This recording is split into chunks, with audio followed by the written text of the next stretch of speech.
Okay, Hebrews 11, verse 39. And these all, having obtained a good report, good news first. Somebody comes up and said, I got good news and bad news. What you want to hear first? Good news. Here it is. These all, having obtained a good report. They got a check mark on the good list right there. But it doesn't end there. Through faith, receive not the promise. After all that work, all of those trials and persecutions and death, um, and still doing the right thing, they still didn't receive whatever the promise is. They didn't get it. Pretty tough. So, what is the promise? um, it's something God made to an individual. And if you study the chapter, you see he made different promises, not necessarily the same promise to every individual. There's different promises to different individuals. However, there is one prevailing promise that would apply to all of them, and that would be the land. They get an earthly land, and that's a promise that's not yet been fulfilled. Now, they have it in part right now. They've got a little bitty sliver of it, but not what God's promised to them all. And one day they'll get all of it, but it's not yet. So they've not yet received the promise, and obviously not them in particular. In Genesis 12, 15, 17, and 22, God promises Abraham the land, physical land to him and his descendants. It's not the same promise God promised to Noah. It's not the same promise God made to David or to Jephthah or any of these other guys that are on the list. They all got a promise, but it's been tweaked a little bit. You find Moses comes in, and while he's going to promise them the land, he puts a caveat on it. He says, if you don't act right, I'll kick you out of it. And then your descendants can get it, just like when they came through the wilderness. Very same story, it just keeps repeating over and over with different crowds. Children of Israel come out of Egypt, and they go through the land, and they're almost right at the precipice, ready to go in, and they mess it all up.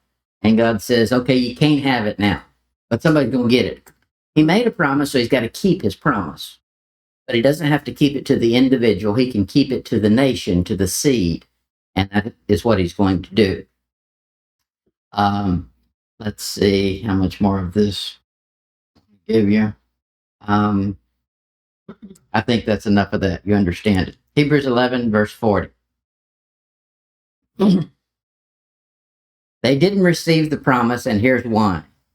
God having provided some better thing for, now he includes himself, us, that they, now he's got two crowds he's talking about, us and them, and those that didn't get the promise, but us is over here, and maybe we get it. Some better thing for us, that they without us should not be made perfect. So, whatever the us is, obviously is going to receive the promise. And that will perfect the promise that was given. If the land is the promise, and I'm pretty sure it is, then they didn't ever really receive all of that. And whoever the us is here that he's referring to and putting himself in the mix, he's expecting any minute for the millennium to begin. So he's right on the cusp of tribulation in his mind. And that's the crowd he's preaching to, and they're supposed to live by works and faith. And if they do, then they'll inherit the kingdom. And that's the crowd he's preaching at. And the them is the Old Testament saints that will inherit the land when they come back. But they didn't get it. And it will be a fulfilled promise and perfected with us in mind. Not us, the church age, but him who is talking about a Jew in the tribulation. Obviously, it's the new covenant. The new covenant is better because it's the upgrade to the old covenant. If there's a new one, it's got to be better than the old one. Although you can't count on that in this world. In this world, they promise you an upgrade to your phone or an upgrade to whatever the software is. And I tell you, half of those upgrades put you back. I mean, you got to relearn everything, and half of it doesn't even work anyway. I like to wait. When they offer an upgrade, I like to wait and do an upgrade or two behind That way they've worked out the bugs and enough people have complained. But you don't always get that. Hebrews chapter 8. Hebrews 8, verse 13.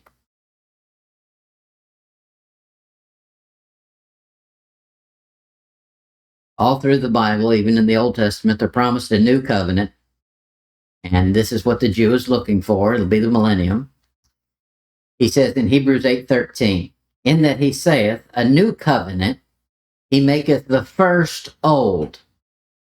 So originally in the Old Testament, when God made a covenant with Israel, he didn't call it an old covenant. He just called it a covenant. But when he makes a new one, it makes the other one old. What do you say? Now that which decayeth and waxeth old is ready to vanish away. So what he's saying is it's not gone yet. It's ready to vanish away. It's old because he made a new one. However, it's not done yet. It can't be done because Israel will be back under it in the tribulation. If it vanished away already, and then Israel has to go back under the Old Testament rules, there would have to be 3 covenants. And then get out of it for the millennium. No, there's only 2. So the old one is not done yet. It's on pause. You're in a completely different system. Not Old Testament and not New Covenant. You're in something that's a trick. Something designed to make Israel jealous that they didn't get what they had been promised because they were idiots. Hebrews 7, verse 19. He says, for the law made nothing perfect, but the bringing in of a better hope did, by which we draw nigh unto God. Okay, so there's a hope. I don't really have a hope as far as maybe it will, maybe it won't. I have a sure promise. And when you're hoping in something God said, there's no possibility of him not doing it because he gives his word. If a man gave his word, you could say maybe it will, maybe it won't. Maybe the man dies before it gets fulfilled. However, God's not going to do that. When he says it, it's a fact. Look at it in verse 22, Hebrews 7:22. By so much was Jesus made a surety of a better testament. So he's the one who is the arbitrator of the testament, the new covenant. And that's not come into play yet. It will in the millennium, but it's not yet. Chapter 8, verse 6. But now he hath obtained a more excellent ministry, referring to Jesus, by how much also he is the mediator of a better covenant, which was established upon better promises.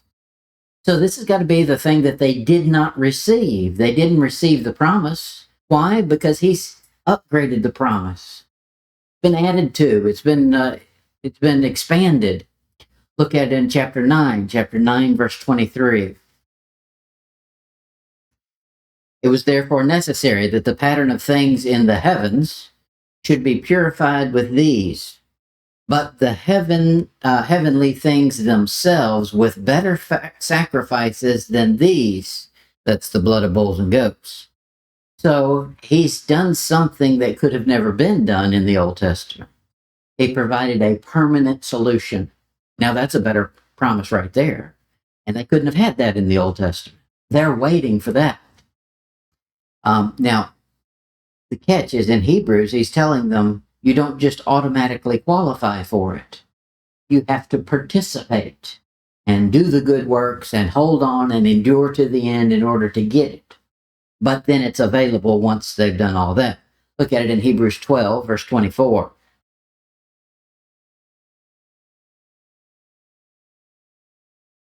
And to Jesus, the mediator of the new covenant, and to the blood of sprinkling that speaketh better things than that of Abel. Whew, that's going way back. Abel, that's where we started with in Hebrews chapter 11. Abel. And I think it's interesting he didn't start with Adam and Eve. Isn't that odd? He didn't start with Adam and Eve. Um, I don't know that. I don't know that Adam and Eve had faith. It's all seen. God walked and talked with them. If you have vision, if you can see it, and it's literal, you don't need faith. You still need obedience. Now, they were disobedient, but what wasn't because they didn't have faith, because they didn't need faith. They had the fact. So it starts with Abel. Look at it in our verse. He said, Hebrews 11:40, that they without us should not be made perfect. So there's something that the us in the passage, the writers including himself, is perfecting for an Old Testament saint. Now, the only way this works is if this writer thinks that he's going into the millennium within his lifespan. And he probably thinks the tribulation is about to start. And that's why I'm telling these people they've got to hold fast and don't let go and don't deny the faith and all of these things they must do. And soon we and us is going in. And that's the way he's talking. Look at it in Hebrews 9, verse 15.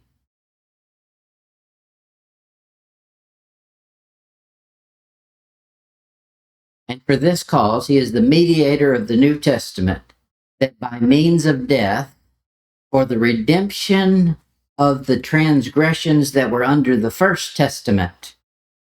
Okay, we weren't under the First Testament. The Old Testament, we didn't ever compete in that system. We're a separate entity altogether. Somebody did. He's putting himself in there as a Hebrew. We're under the First Testament. They which are called might receive the promise of eternal inheritance. That's not what we receive. Now, I know you have an inheritance that's incorruptible, even though that's the wrong dispensation. But we're not looking for eternal inheritance. We're looking for eternal life.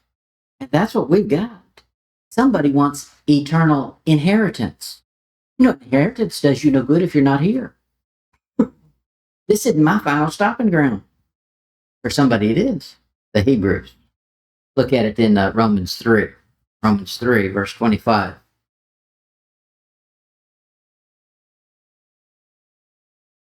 Whom God hath set forth to be a propitiation through faith in his blood, to declare his righteousness for the remission of sins that are past.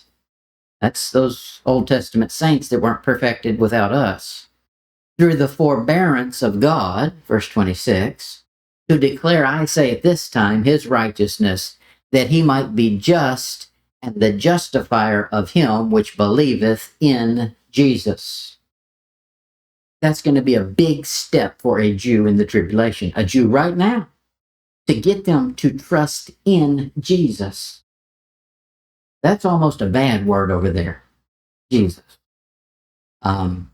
They don't believe. The devil's done a number on their mind. They can't read the Bible and see fulfilled prophecy. That's one of the strongest proofs God gave for who he is and that his word is so. And the devil does a thing where he'll convince a man that 2 plus 2 doesn't equal 4. And when he does that, it's got to be God that turns the light on, and no human can do it. Look, he said they'll be made perfect in our verse. Hebrews chapter 5, Hebrews 5, verse 29.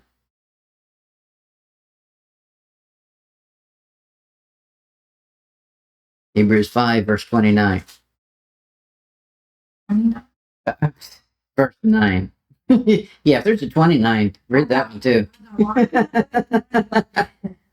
Hebrews 5, verse 9. And being made perfect.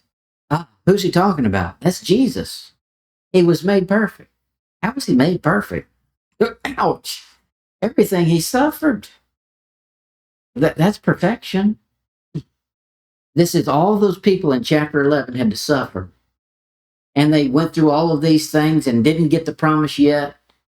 And now what he's telling them is, y'all are going to suffer too. Hang on. Do right. Don't drop the ball. Perfection is just ahead. The example is this: Jesus being made perfect, he became the author of eternal salvation unto all them that obey him. You know how it would be if it was written to the church age? Unto all them that believe in him or on him.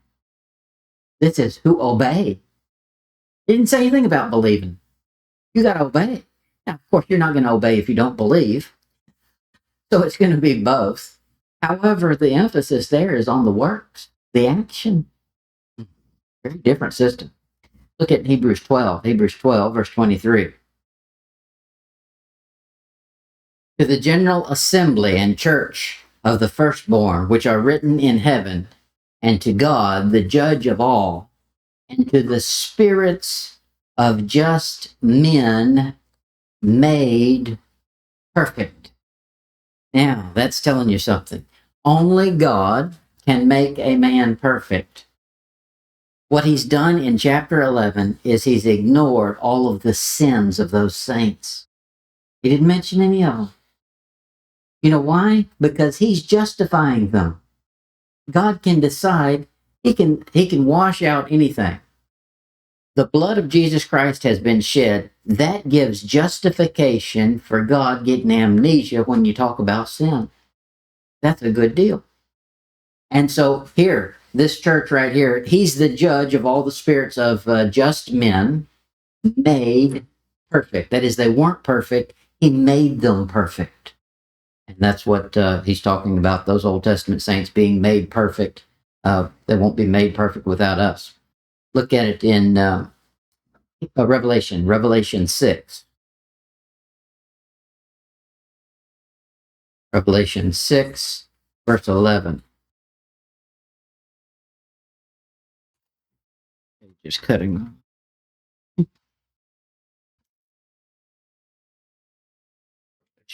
6:11, he says, and white robes were given unto every one of them.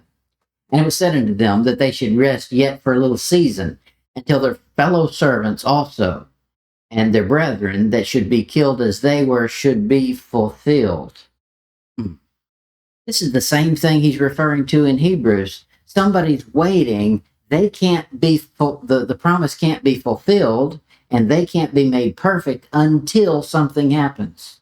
Here's the ending of the until the other people have died under the same system. Why? Because then the new covenant will take place. What happens in the new covenant? Israel is granted salvation. It's just given to her. Now, she's earned it. She worked hard for it. And she enters into the kingdom. Look at it in 1 Peter 1. 1 Peter 1, verse 10.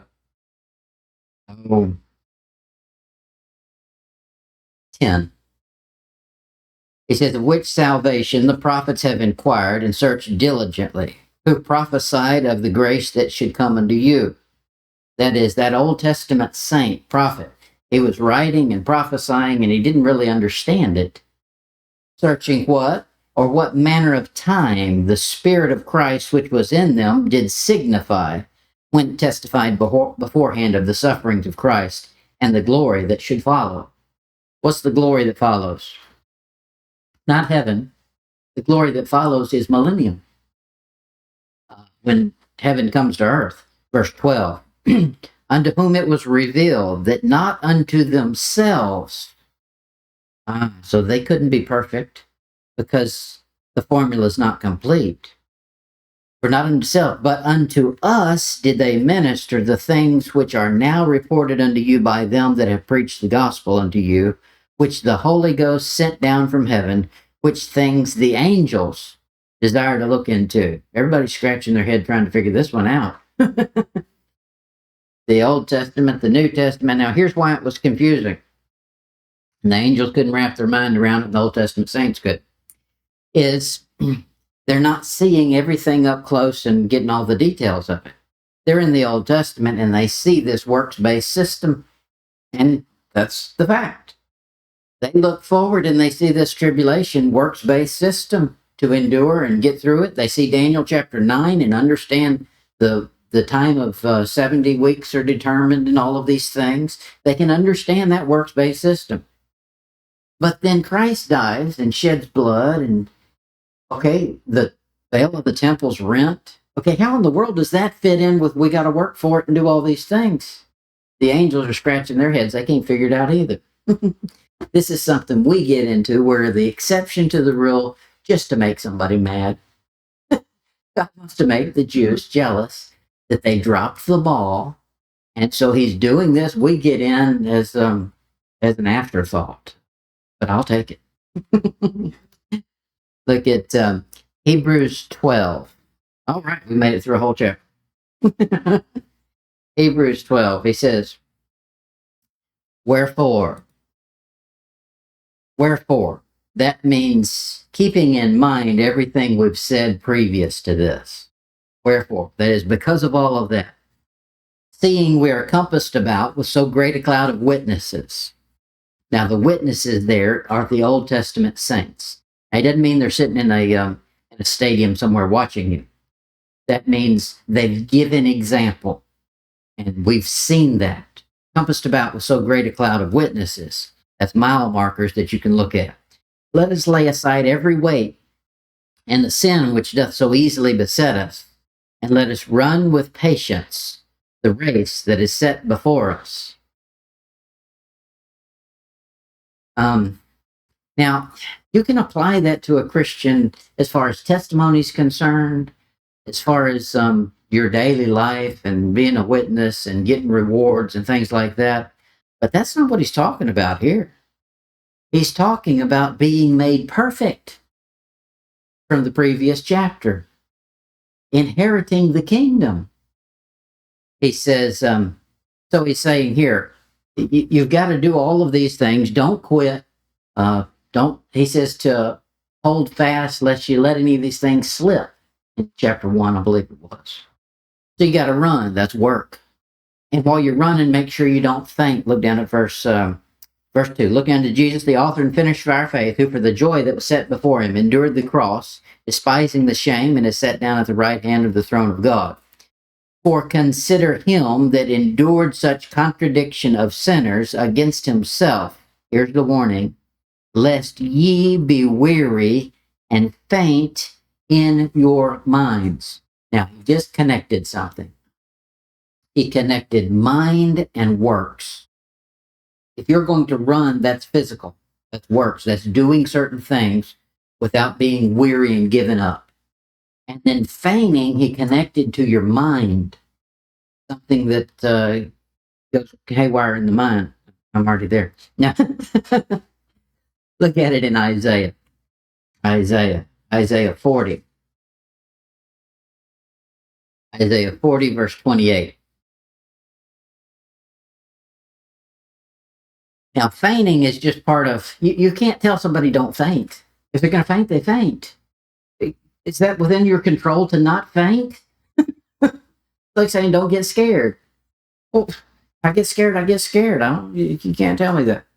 It's like telling somebody to be happy. You're going to be happy. I mean, you could fake it, but it's either real or it's not. Christian is not supposed to faint. Therefore, what's natural, a fainting episode or whatever, can only be controlled by something that's supernatural. So feigning is one of those things that's really not within your control. He's saying, don't faint. Well, I'm human. I can't control whether or not I faint. He's saying, I'm not human. Trust me and you won't faint. Isaiah 40. Isaiah 40, verse 28. Hast thou not known, hast thou not heard, that the everlasting God, the Lord, the creator of the ends of the earth, fainteth not. That's God. He does not faint. Neither is weary. There's no searching of his understanding. So we've got one definition of God. He faints not. That's not human. Then he gives us a little more information. That God does something. He giveth. So a supernatural being that's not affected by the things that affect normal humans, like fainting, gives you something supernatural. What is it? The last two words of verse 31. He giveth not faint. Okay, he can give you the ability to not faint. Let's read the verse 29.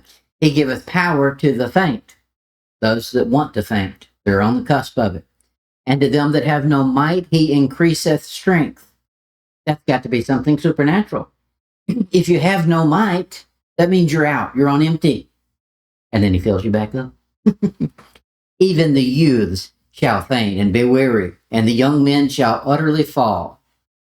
But they that wait upon the Lord, wait upon the Lord. Wait for what? I know we spiritualize it and all those things, but somebody's waiting on him. They're waiting for him to come and set up a kingdom, and he will. They that wait upon the Lord shall renew their strength. I think they would. Imagine this. Israel is crouching in dens and caves and hiding from the Antichrist and all those drones that are dropping bombs all around them. And all of a sudden, Jesus shows up and splits a mountain in half and starts squishing horses and horsemen and spreading out blood everywhere and destroying to protect them. I think that would suddenly give you an energy boost. That's a monster like they've never drunk before. And then he says they renew their strength. They shall mount up with wings as eagles. They shall run and not be weary. They shall walk and not faint. That's what he's told us in Hebrews. Be careful what you're doing. Do not faint.